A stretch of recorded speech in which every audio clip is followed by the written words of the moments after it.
So again, this army coming out of the Euphrates, this army ISIS, it seems to connect with Revelation 9.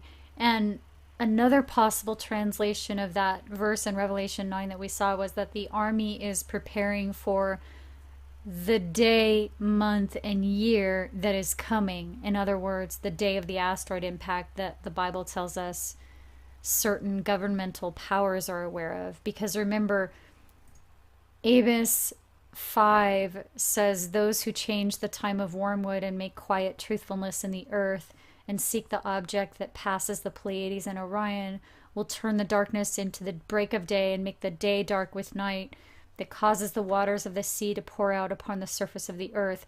Yehovah is his name." So it's not clear if Yehovah is the name of the object itself or the name of those who change the time to wormwood. It's not clear here in Amos 5, but again, Hosea tells us Yehovah is the beast, and Daniel tells us that beast is the world government.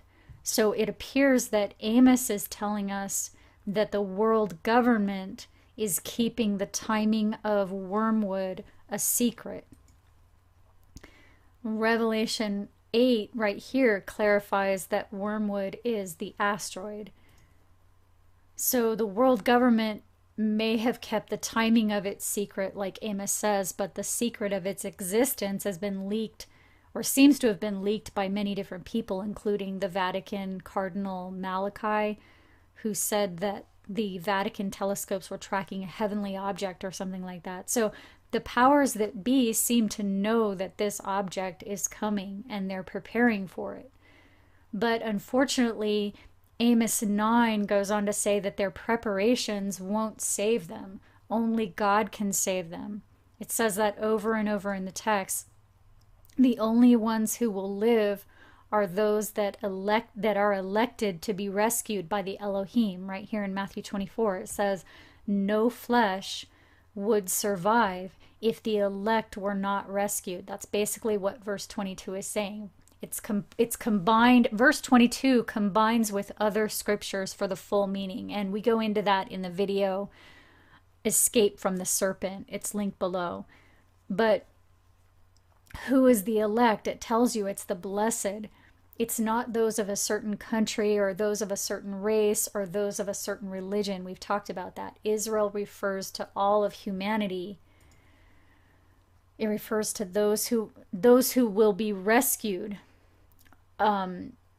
Israel refers to all of humanity, and those who will be rescued are a great multitude, it tells us right here, which no human can number, of all nations and kindreds and people and languages.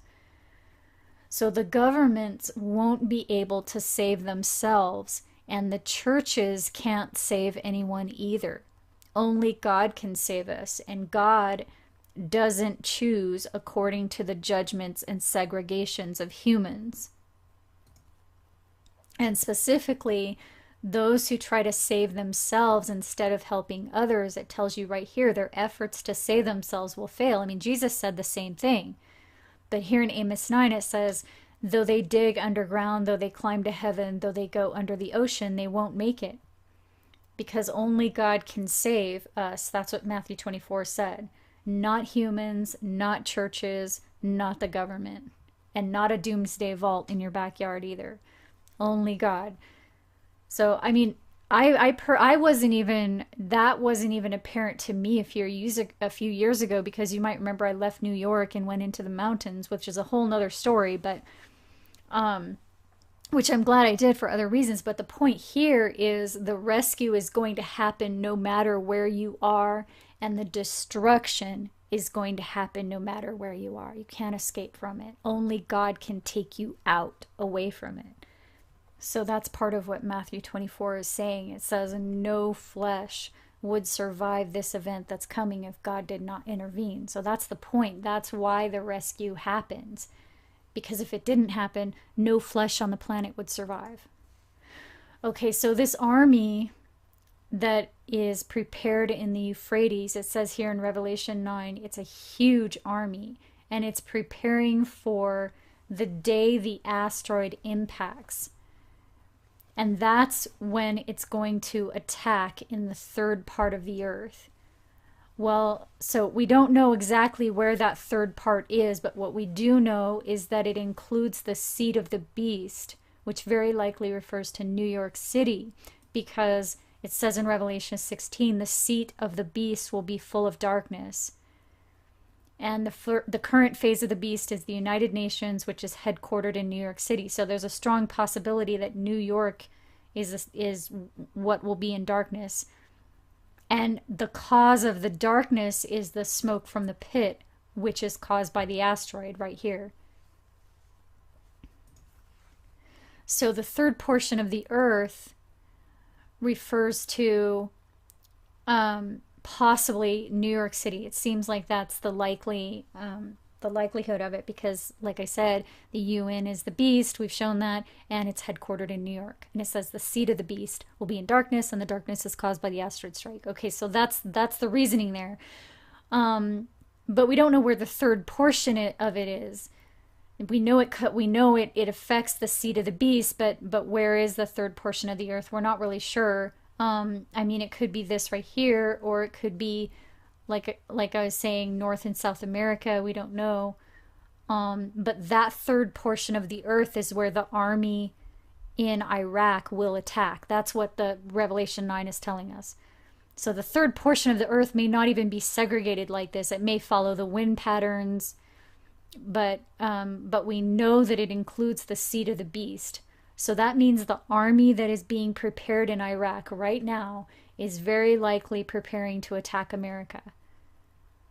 And that's actually what a lot of people have been saying. That's something that I know John McCain has been warning about, that they're planning to attack America. And that's actually what it says in Revelation 9. It says they're going to attack the third part of the earth where the asteroid strikes. The asteroid hits where the seat of the beast is. The beast is the UN. It's headquartered in New York. So it does look that way. Again, we don't know, but that's the way it looks right now. Okay, but there's more to this scripture, because it's also calling attention to the four horns right here and the four winds. Because the four angels right here hold back the four winds. So Ezekiel 43 talks about the four horns. When it mentions the temple, it says the blood will be on the four horns. And this is symbolic.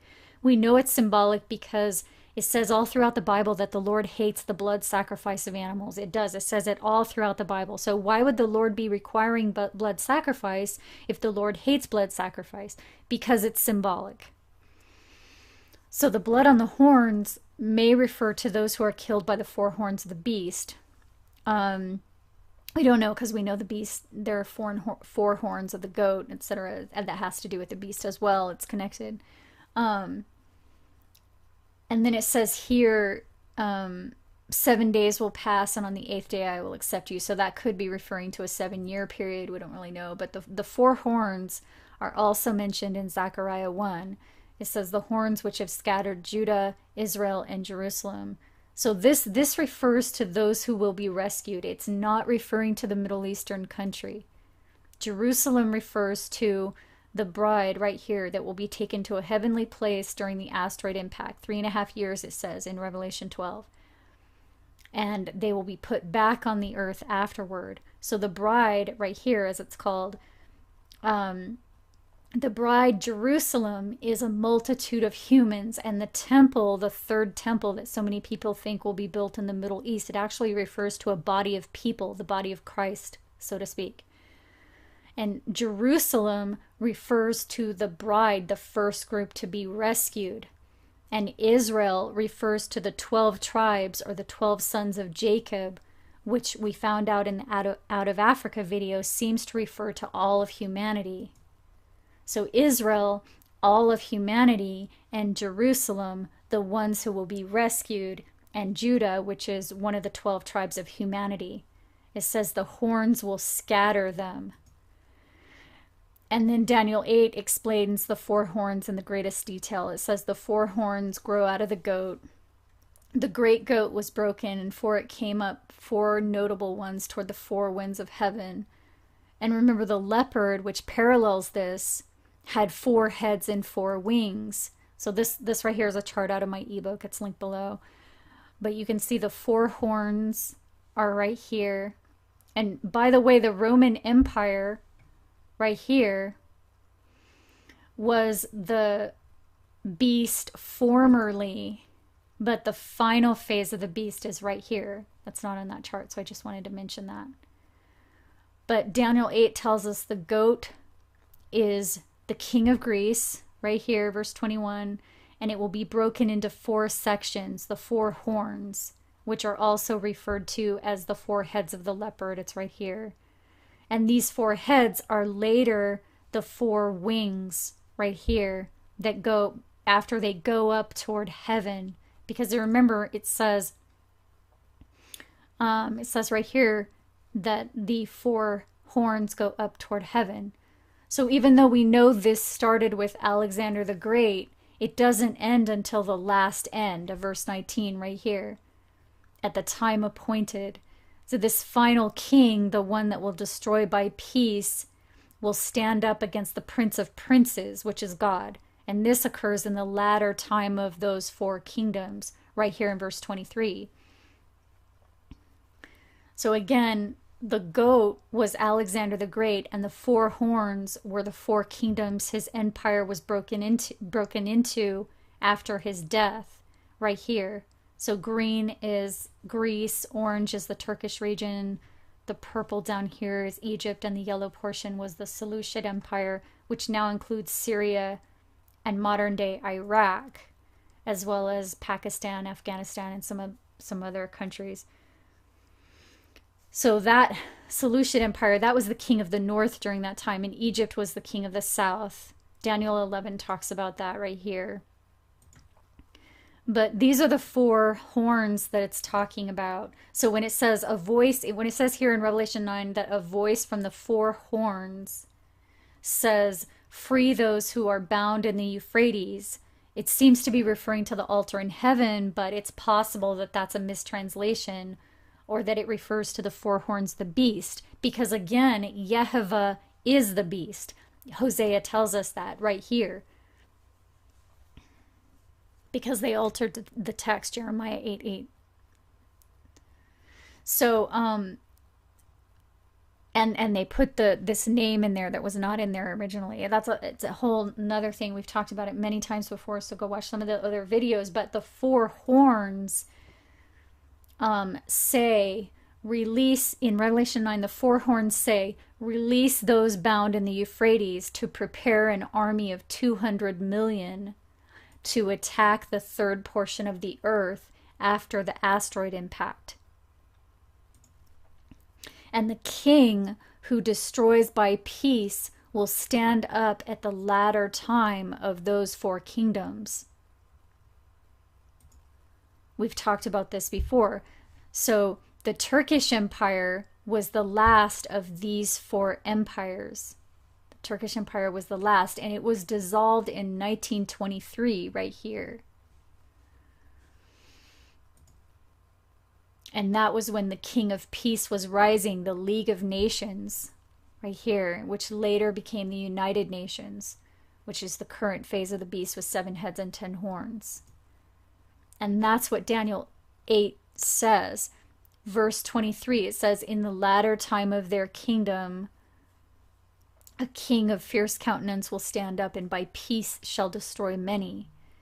And we know that the word king can also refer to kingdom in the book of Daniel. We've talked about that. It refers to a world government, which we now know as the UN. And we talk about that in the video, The Dragon, the Beast, and the Harem. It's linked below. But the UN rose up at the end of the Turkish Empire in the 20s. Exactly what Daniel said.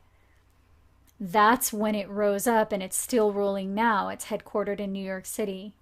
Okay, so those are the four horns right there.